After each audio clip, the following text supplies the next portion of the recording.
Hello, welcome to yet another edition of Sports Yard right here on YADTV. As usual, I am your host and my name is Emmanuel Asabre. I wouldn't be doing this alone. I have with me here Timmy Ebusanshel. However, on today's menu, we will talk about three ex-Blasters players, Stephen Appiah, Derek Watson, and Samuel Lincoln. I'm going for a breather. On my return, we will discuss, delve, and then digest into all substantial issues across the world of sports. I'll be right back.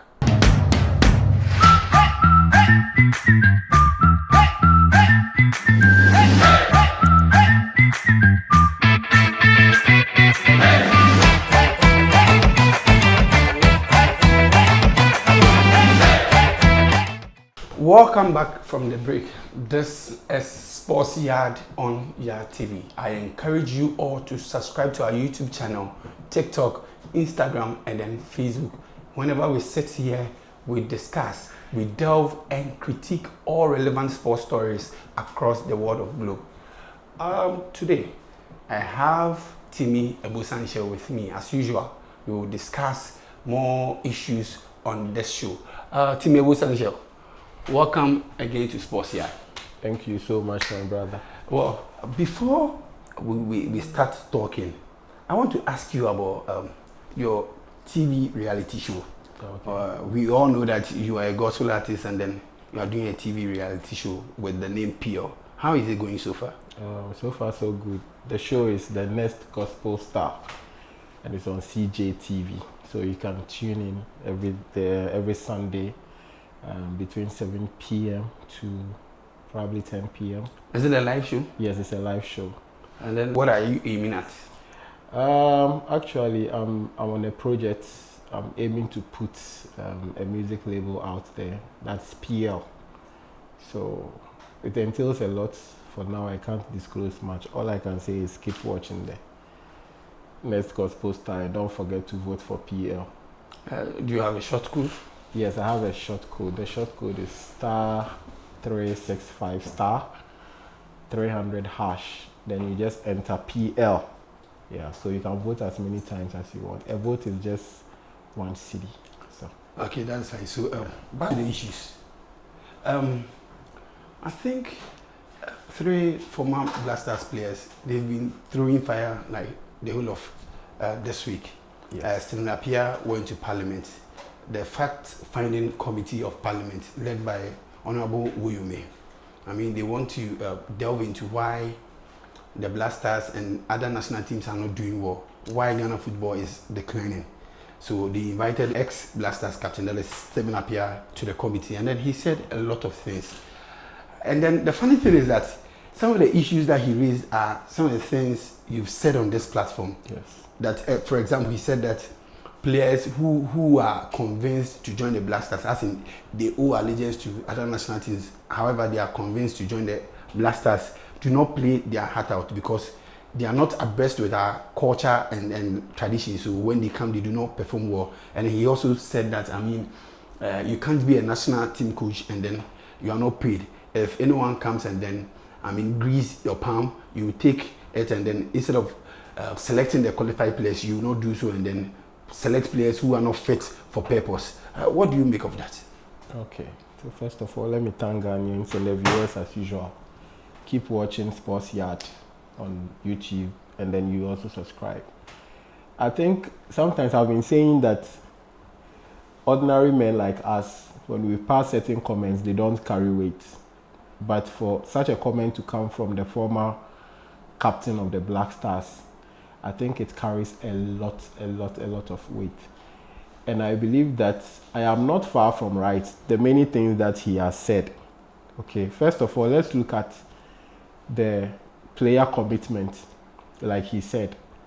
You see, I've been making reference to the 2006 squad. And I did say that these were players that were developed from the early 2000s. If even you can cast your mind back from 97, 98, where we had some youth tournaments. And then that was where we got the Asians, the Muntaris. And these were guys or boys who have played together for a very long time. If you look at the crop of players that, you know, we gave to the world in 2006. Talk of the, as usual, the usual faces, the even Kingston. Talk of John Pencil, talk of John Mensah, talk of was it Sule Muntaris, Dasamoah. These are boys who have been together for a very long time. Unfortunately, we don't see that in this current squad. Even though we will say that they are all Ghanaians, but how long have they played together? There are quite a few of them. How many have they played together? And then secondly, if we are talking about how long they've played together, we've also asked this question: that have they been in any tournament situation? Like, how many of them have played the U17, have played the U20? How many have played the U23? Because we had Apia, ACN and Co playing youth tournaments. They are used to the tournament situation. Unfortunately, we don't have that with this current squad that we have. Also, there is this thing. I've been saying that this FA, if they don't stop focusing on the foreign-based players, I think we will keep declining. And this is the reason. Let's take a player like Hudson Odoi. When he hit form, we wanted him. He didn't show up. And now that the English national team has dropped him, he's no longer in their plans. It's now that he is considering to come. Let's take Inaki. Inaki has been playing Bilbao for a very long time, in his 20s. For all his life. For all his life. He's been playing a very long time. We've been trying to get his services. He never showed up. What happened? Eventually, now that age has caught up with him, and then it's no longer probably relevant to the Spanish national team. That is the time that we have gone for him. So most of these players who eventually accept to come and play for it are players that have been rejected by their various home national teams. So many of them. But you see, the question is that, but I sort of agree with what you are saying. However, is it that there are players who can be selected that we've overlooked, and then we've been chasing these players who owe allegiance to other countries? Or is it that we do not have the materials at all? Let me give you an example. We don't believe in our local players. Let me give you an example. Timmy, do you know your entry? Timmy. Yes. Local players don't hold brief for local players. Do you know why? No. Let me give my example. No, you make your point, but let me say this. Don't hold brief for local players because for how long have we missed the chance of qualifying for the CHAN tournament? Is it not local players? Yes, it's local players. So playing for about 3 occasions or 2 occasions, we've been eliminated by the stallions of Burkina Faso. We can't play against Burkina Faso. We can't play against Cote d'Ivoire. We can't play against Morocco. And then you want these players, these substandard players, to don the jersey of the Black Stars. Is that what you're saying? They are substandard because these are the same players that travel outside and then we go for their services. These players are not doing well outside. When was the last time that you saw a local player move straight to mainstream Europe and then bossing the league around? That's what I'm saying, that it's been a long time though. However, the reason is that we have overlooked our local players. My example I was giving to you was Yao Entry was playing in the Egyptian John Entry in the Egyptian league one time. Which year did we go to Egypt to play the Nations Cup? The Nations Cup. That was 2019. Yes, just 2019. In 2019, we had this player who had, I think he was second on the goal scorers chart in Egypt. You have a player, and coincidentally, the Egyptian national team, their goalkeeper, okay, he was the goalkeeper for Ali. Yeah.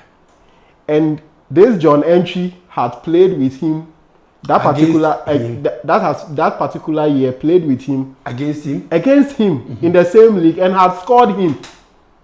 Unfortunately, we were going for AFCON and we overlooked such a striker. Is that the basis enough that he scored against the number one goalkeeper? So he deserves a berth in the squad. Who was Asamoah? Asamoah scored in 2006. He scored Peter Cech. But I'm coming. He scored Peter Cech. He came back to the Premiership in Sunderland colours. Still met Peter Cech against Chelsea against Sunderland, and still scored him. My point is that if you are good, you are good. It doesn't matter where you are playing. That's my point. I believe that if we have a player here who is good, why not? At a point in time, we knew that if Harrison Afful gets injured, the next player to replace him in the national team was Amos Frimpong. And you cannot tell me that Amos Frimpong couldn't play or wouldn't be able to play in that position. So aside with Appiah on that issue, that listen, they are very good players. One time there was this player who was called Braydon Asante or something. Yeah, Braydon Asante. And he said that he had not played football for a very long time, and yet he's been called. So this even raised questions about how we do call out for some of these foreign-based players. You understand? Let us invest in our league. Let us grow our league for the league to be strong, so that we can get equally good materials as the ones outside. Because if they were good enough, we never would have gotten them. Trust me, if Kelvin Prince Boateng in his prime, if Germany had called him ahead of Ghana, there's no way he would have come to play for us. But so let's make that point. Even in 2010, if he was given the opportunity to play between Germany and Ghana, there's no way Kelvin would have chosen to play for us. Even in 2010, he was better than, even though they did not play the same position. Yes. But he was better than, of course, he was on top of his game. But what I meant was that if Kelvin was given these two national teams, let's make a case for Inaki as well. You think he would? If Inaki was given the Spanish national team and the Black Stars, he won't play for us. The last time I made mention that. But before you continue, you keep making a case for the local players. Yes. In your estimation, okay. Currently, is there a local player you think deserves a call-up in the Black Stars team? This current, what's the name? That was then, but for now, I don't think we haven't had any play. We've had like somebody yet for now. But I remember some time ago we assembled a team that, the team that played the Wafu in 2017. In 2017. We had some very good materials in there. Like the Vincent Atinga, the Patrick Razak, the Justice Blade, the Thomas Abe. Yeah. We had great players. Where are they? They've all gone. But they are all not doing work. Some probably are out of form and all that. So if we have the how do you call it, the technical eye to assemble these players, why can't we equally have same? Because even with the Summertex team, the team that won the Ghana Premier League, we couldn't get even one player from the champions of the Ghana Premier League. Not even one. Don't worry your head over this, because see, there's something wrong with our league. Yes. So I believe that maybe it's about time that we go the English Premiership way. The government gave them excess of £200 million. I think in 1990. That's when the Premier League started.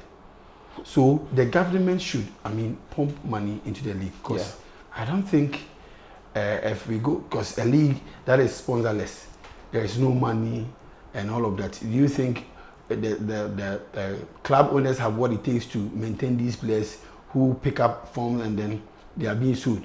For example, a player like Augustino Kra, for example, he's played outside Ghana for only God knows how long. He plays one season, he scores some goals, and then boom, he leaves to Tanzania, he leaves to our neighboring countries and all of that, and then he will return in no time. So don't you think it's about time we go to Egypt? Yes, the English. There is something I want us to know. You see, these teams that our local boys are running to, in terms of finances, it's not anything strange. It's not something that like our local teams can match up. He made mention of our players playing in Rwanda. Okay. I did some research on the Rwandan, the Tanzanian teams. A team like Simba FC. Okay. they've won the league, their local league, 30 times. 30 times. Yes, 30 times they've won. This is their net spending.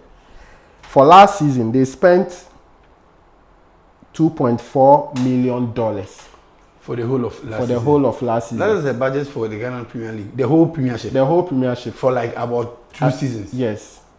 That is what one team spends. Even with 2 seasons, there will still be a balance. You understand? It's one team, Simba. So let's assume this is sad. Let's assume Enyes Kebia 2.4 million. Whereas we splashed 2.4 excess of $8 million at the World Cup. Of course, that is the money Simba spent last season. Is it that our people are not thinking? And you see that these are teams that can just bring $300,000 and come and buy your best player. Absolutely. That is it. So they are not doing anything extraordinary. When we take a team like Young Africans, they also spent $2.1 million last season on player transfers and then management, like payment of salaries, expenditure. So it's not beyond us. A club like Kotoko has. These are clubs that should at least have like $10 million if we are to compare. If you check the owners of these two clubs, yes, it's not the money you just mentioned. Yes. $10 million is not that much. It's not beyond us. But I think that it's about time someone convinces these two renowned, yes, personalities. Talk of Tugbe Afede and Otumfo. And then Otumfo or say to the second. It's not beyond us. That is, they don't even pay the player so much. $2,000, $3,000, the player is willing to go. You understand? But I can also see $2,000, $3,000, maximum $5,000 a month. The player is ready to go. There are players who play for Hatufuk. Yes. And then they take $3,000. There are players who play for Asante Kotoko who take $3,000. Yes. But the thing is that if you're able to pay some players $3,000, what at all is wrong with that league that they would always run to Ethiopia, Rwanda, Tanzania, Egypt, Algeria, especially with Libya? Yes. Our players do not spend not more than a year or 2 in Libya. Just recently, Joseph Eso moved from Dreams FC to MC Algiers. He spent about a season or so, and then he returned. About 2 seasons ago, yes, 2 seasons ago, yeah. Jonathan Soa, very renowned Jonathan Soa, yeah. He won the top scorer of the Ghana Premier League. Yeah. He went to Libya, yeah. And then not too long ago, and then he it's emerged that he wants to terminate his contract and then return to the country. I said that our players are not ripe, like they are not there yet, and yet club owners, because of money, they just push or fish them out just to get the money. The answer is in the question that you are actually asking. You see, the prevalent economic situation in Ghana will not permit most players to stay. That is one factor. One, we are playing a league that doesn't even have a sponsor.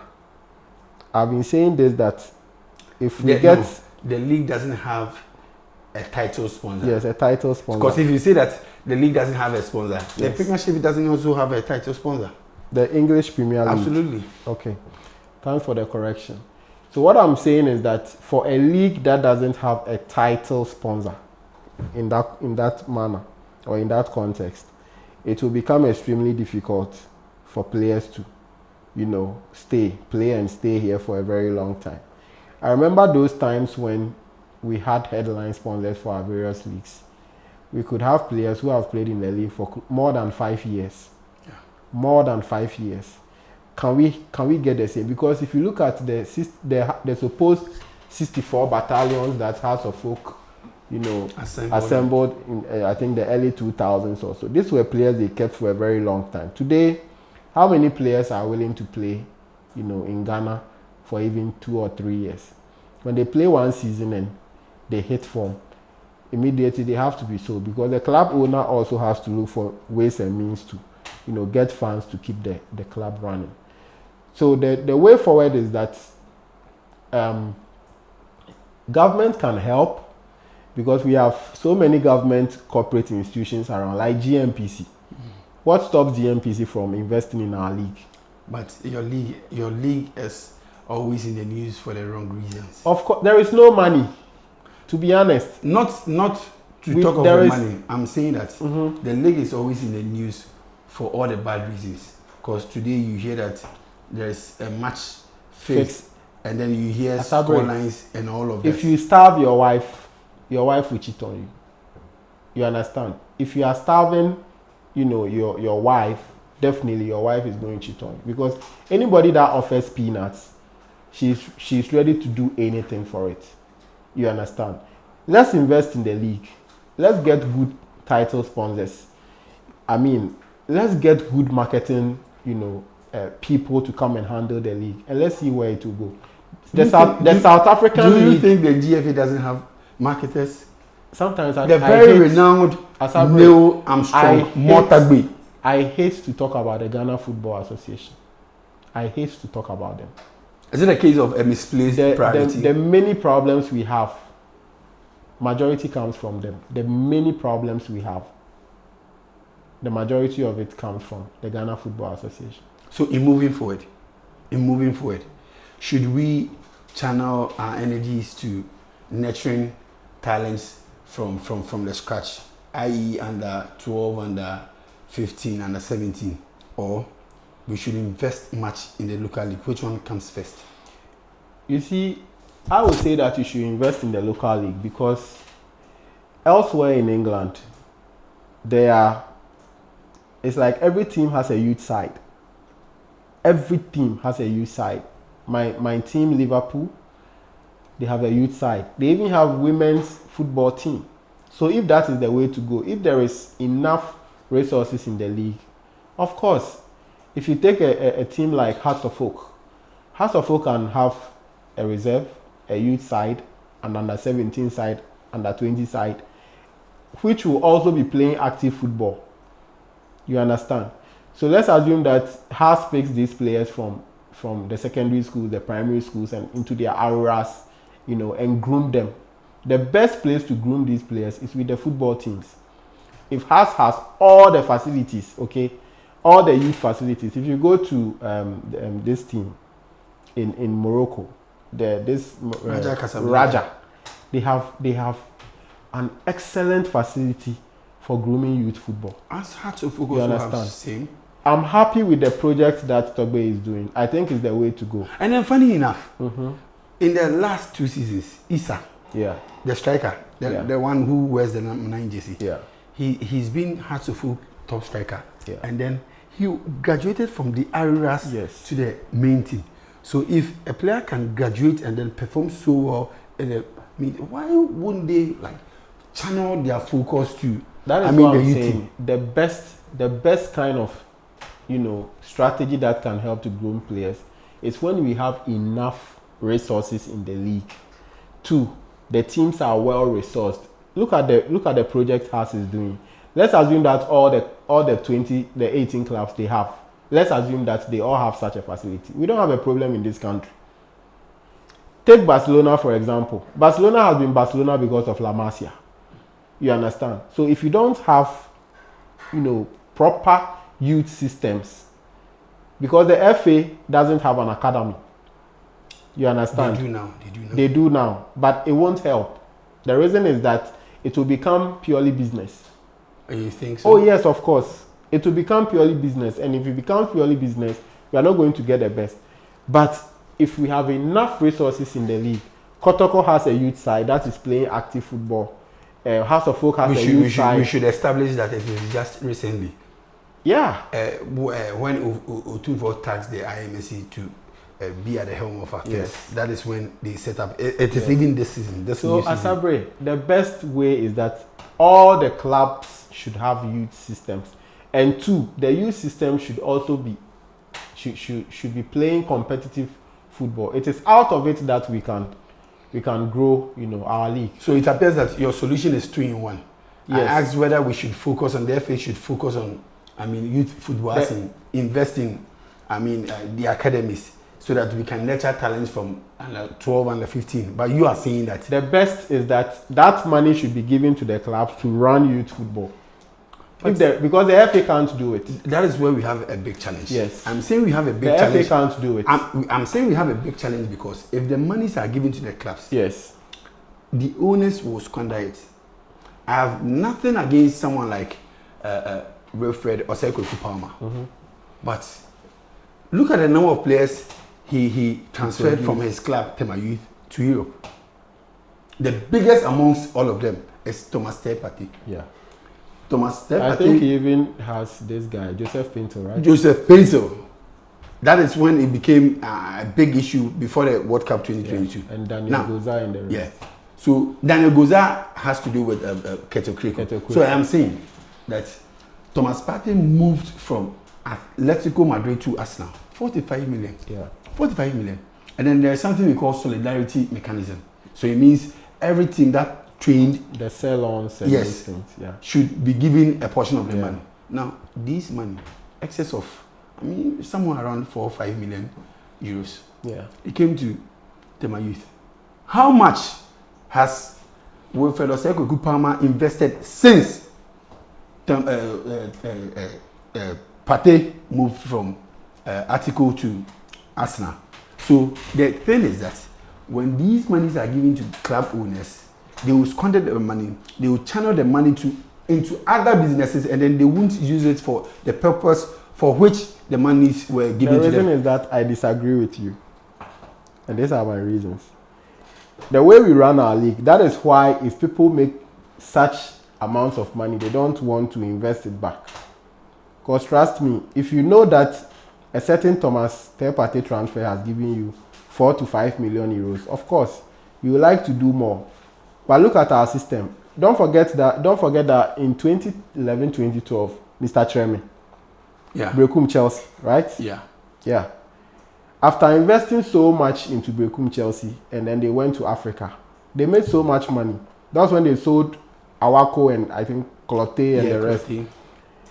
And after that, he just disappeared from football. He never returned. Yeah, we are told he went to the US or Canada. Yes. And then he's not after making that huge money, close to $10 million, he never returned back to football. The reason is that he fears that if he reinvests the money, he may not get it back. And it's been an issue. Abdul Salam, Yakubu, and the rest, they all complain about these things. If we want to run football and make money from it, we should put proper structures in place so that all the time people will love to come and do what? To come and invest in the football for us to get the right dividends that we want to get from football. Otherwise, somebody can gamble, get the money, come and invest, make the profit, and go away. And that will be the end of it. Well, viewers, Timmy Ebosanche thinks that running a league in Ghana or running a club in Ghana is more of a gamble. This is Sports Yard, and then I am Emmanuel Lasabre. I'm not doing this alone. I'm doing this with Dr. Sisi Sterling. I am going for a breather. On my return, we will talk about other issues. I'll be right back.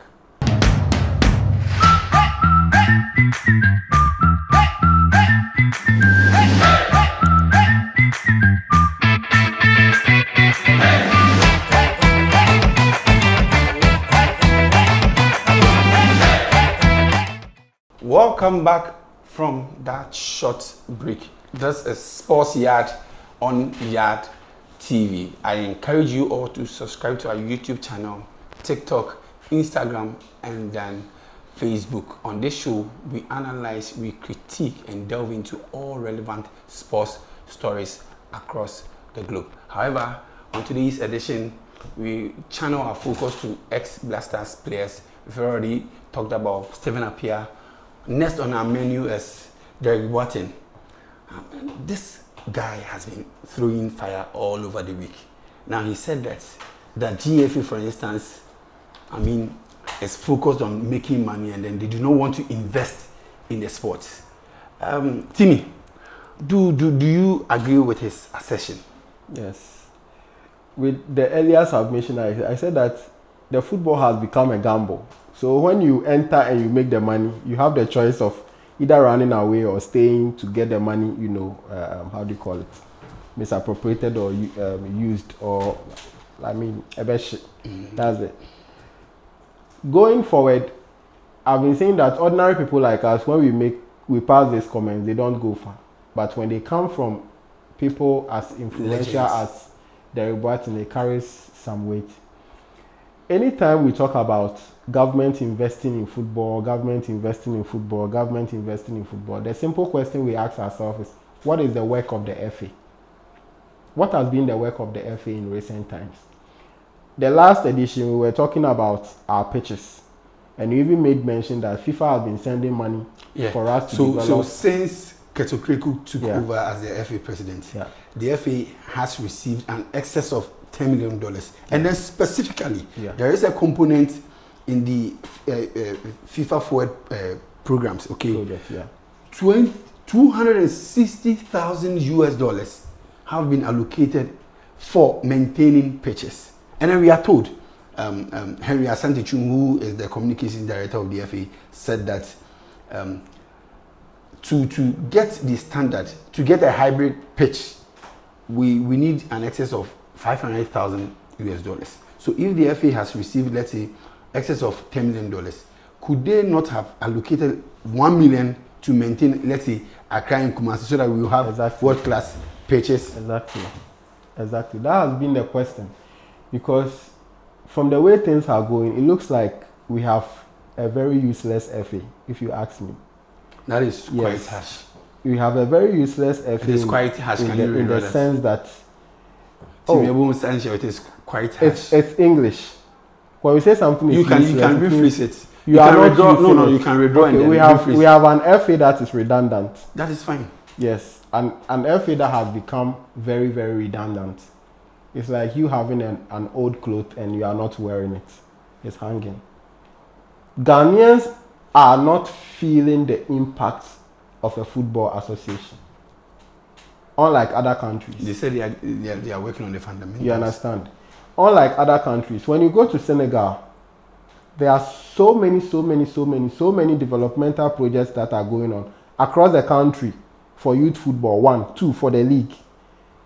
The league is the bona fide property of the FA. Yet, what is the state of our league? Our league is in a very bad state. Such that you cannot even get one quality material from your local league to come and play for your national team. Let's look at our FIFA rankings now.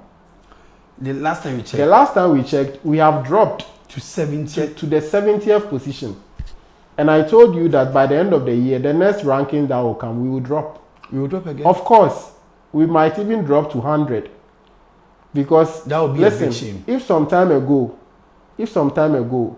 somebody could tell me that we could have a team like Comoros beating Ghana, you will not believe it. Because these are things that we can trash on any day with our eyes closed.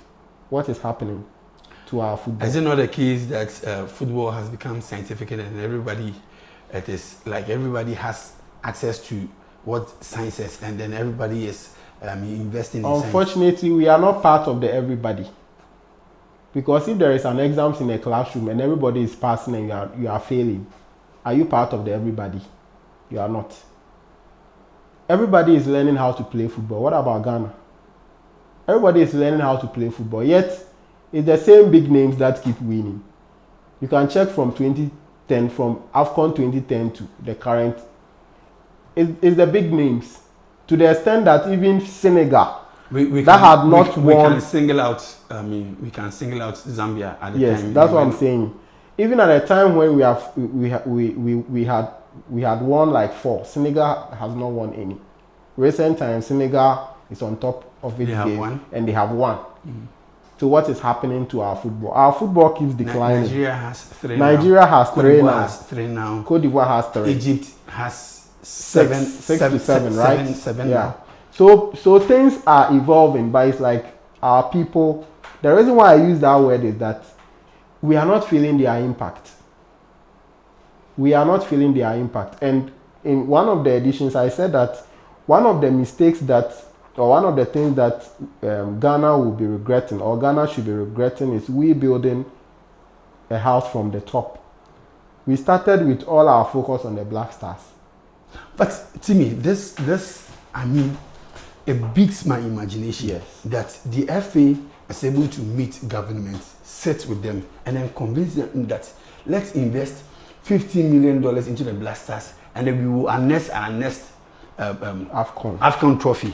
These same people are not able to sit with governments and tell them that, look, invest $20 million, and then in the next 4 years, expect that we can win our 5th trophy. Is it the case that the FA is bent on like making money for themselves, and then they do not care about like whatever happens to the league. What at all is wrong with this FA? Because you see, the sad thing is that you can't apportion blame only on Ketekreku and his cohorts, because it has been the story of Ghana since 1982. Now, what is the key to open and to win our next African trophy? You see, for us to be able to win our next AFCON, if we want to, one, we should have a plan. Two, we should have an FA that is committed to developing the game, all aspects of the game, including technical. When I heard that Bernard Lepere is the one drawing our football, DNA. Not even the DNA, let me say blueprint. Yes, sir. The DNA, the blueprint. Mm-hmm. There's this word I wanted to use, but I had a question with it. Why should we are Ghanaians, so why should our football be developed by a foreigner? Maybe in I don't understand. In the minds of the FA, we do not have people who are because fit you for can't purpose. you can't tell me that Spanish or the Spaniards are known for playing tiki-taka, and then you come and tell me that their football, structure, if I should say, should be drawn by a German or probably a Brazilian. They want to play samba football, so it should be drawn by. No, we have a system. The late coach Samadi, yes, came with a system called the multi-system. yes, that is What happened to the it? normal system. One of the problems we have as black people is that we don't put our knowledge that we have into writing. We don't put them into books, because these are coaches that, listen, if you want to develop a football DNA in quote for Ghana, let's look at the coach that won our first AFCON for us. Where is he? What experience did he leave behind? The coach that won the second, That is AFCON. CKJ. He and won the rest. all the two. Yes. So let's go back to history and look at our various coaches and how they won, the experiences they gathered. Selastete won under 20 for us. Mm-hmm. Where is the knowledge that he got? Did he put anything into writing? I'm sure he may have submitted his report. So these are things that we should put together to draw inspiration from, for us to have our own football structure, or let's say football. This word is not coming. We should have our football, whatever, blueprint or protege or whatever it is. You understand?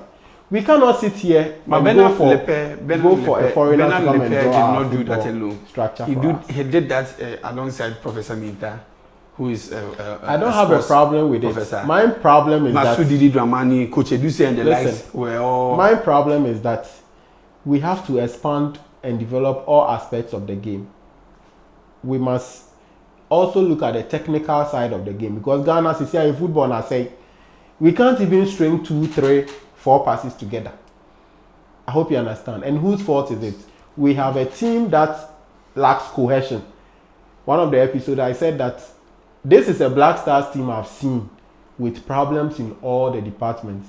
Our goalkeeping is bad, our defense is bad, our midfield doesn't click, and the attack, everything about this current team is so terrible. So where is the so-called football DNA they are talking about? Because this team can't play two. We can't string 2, 3 passes We are told together. if we want to see the football DNA, then we should cast our minds back to the all African games, the African games we played this year.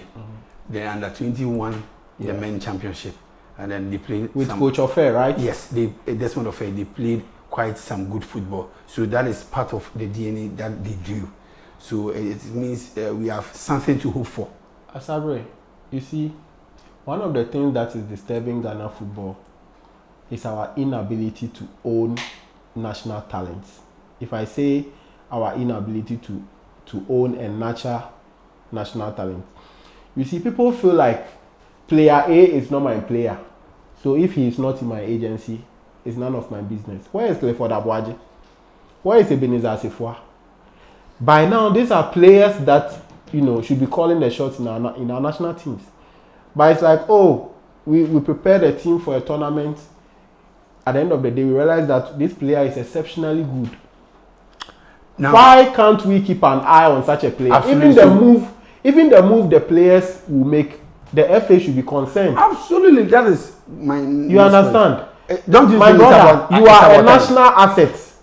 I don't think going to this league will be good for you. You see, you should have that, quorum.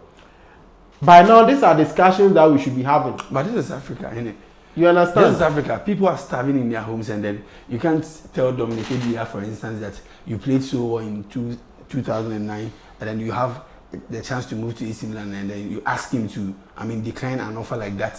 His family, whole family will. Of course, but let the player understand. Let his family. You see, it's because we don't even have the structures. Don't you think it's hunger? Listen, we don't have the structures to even manage players' welfare at the first place. So you think that the FA should have a say in transfers?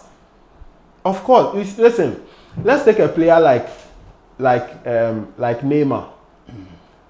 Let's take Neymar. You see that Neymar playing in the Saudi league has really affected Brazil. Yeah, the national team. The absence of Neymar affects the national team greatly. But last time we can't single out the Saudi league because before he moved to Saudi, he had injury problems. Yes, that was something I'll also come to.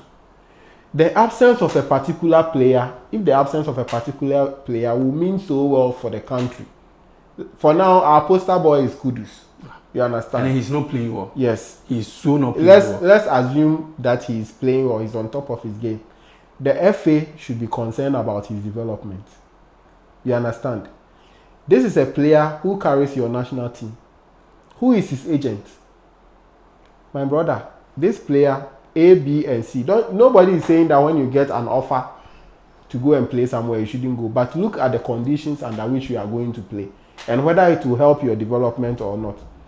Unfortunately, most of these players, they don't even do any professional consultation. As long as the move is ready. It happened to Junior Agogo. Junior Agogo moved to the Egyptian league and that was his end. But we all know the contribution that Agogo gave to us in our national team. In moving forward. You understand? In moving forward. The Batin thinks that the FA has not done enough. Yes. Sinapia also thinks that the government has not done enough. Now, you've always said that there should be a collaboration. Yes. Do you think that this fact-finding committee of parliament will do a good job so that at least we can come to, let's say, one point that, okay, this is what we should do. We should do this A, B, and C so that in the next future, let's say in the next 5 or 4 years, we can win our next trophy. You see, talking about Ghana and our sports, the last time I said that, unfortunately, we have left the football for people who don't understand it. You understand? We have left the football for people who have no passion for it. People who think that football is all about money. They want to make money overnight. They don't want to sow anything. That is why I've been saying that I hate to talk about our FA.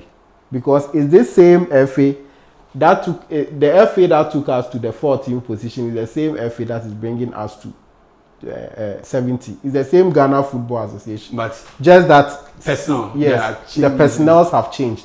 But it's the same football association. So something is wrong somewhere. And I believe that not only government can do, but also corporate Ghana should come on board. I look at the TNA Park, the new TNA Park. It cost $16.5 million to put up that structure. At least if we have about 4 to 8 of these facilities in our league centers, is it bad? Not bad. Exactly. But are they going to do it? We have money for, in quotes, useless things. We went to World Cup, came back with over $11 million, and we squandered all the money. We couldn't even put. It is funny that. It's funny. These people were giving $100,000. Talk about our $100,000, and then they did not think of investing in purchase. Well, Timmy, we do not have much time now. Last on our menu is Samuel Lincoln. Yes. This week, an Accra Circuit Court ruled that he should pay $8,000 to people that he frauded. In quotes. Yes, he fraud. No. A court of competent jurisdiction said that. Yes. So that is what the court says. So we have what it takes to say that Inkum was in the news somewhere in July. He denied that he's been called to the cantonment police station and all of that. Don't you think it's about time we find a measure to stop all these visa frauds from old players? Because one man supporter too is in the news. Yes. You get it. So there are a lot of visa fraud in the system. Don't you think it's about time we crack the whip? Yes, I believe that elsewhere in the States and in Europe and others, I'm sure not just the ruling, but he would have been in prison because. It is because he pleaded guilty and then he promised to pay at the end of. Yes. Yeah. But fraud is fraud. It's a criminal act, and you should get the necessary sanctions. Being a celebrity comes with a lot of temptations. So going forward, I believe that people should be very, very, very, very careful with the way they deal with people. Let your yes be yes and let your no be no.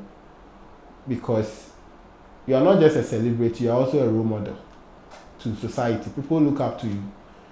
So where you feel that you are in a certain situation where you can't help somebody, just tell the person that I can't help you.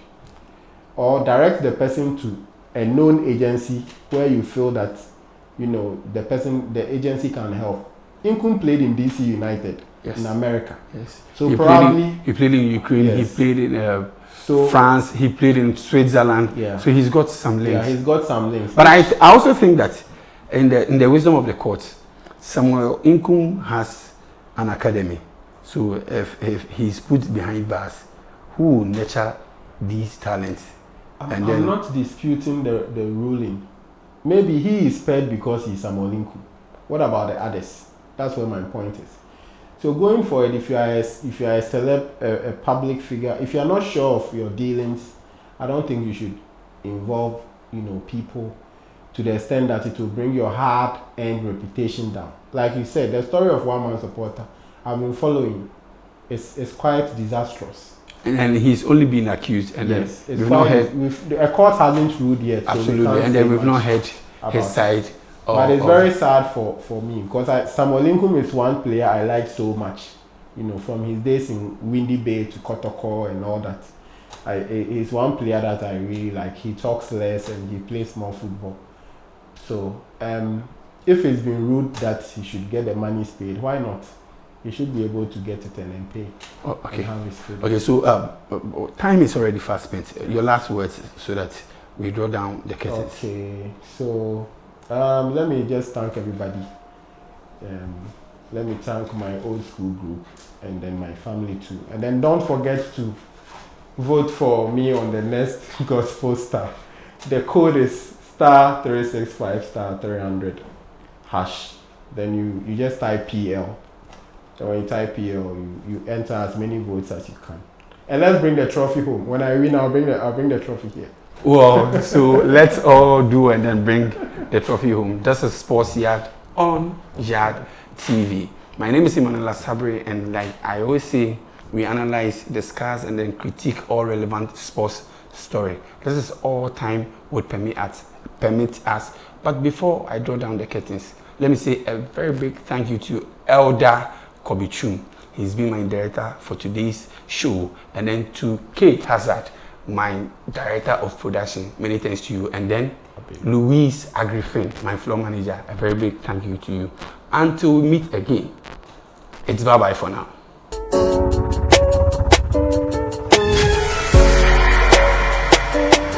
YADTV, Bridging Continent.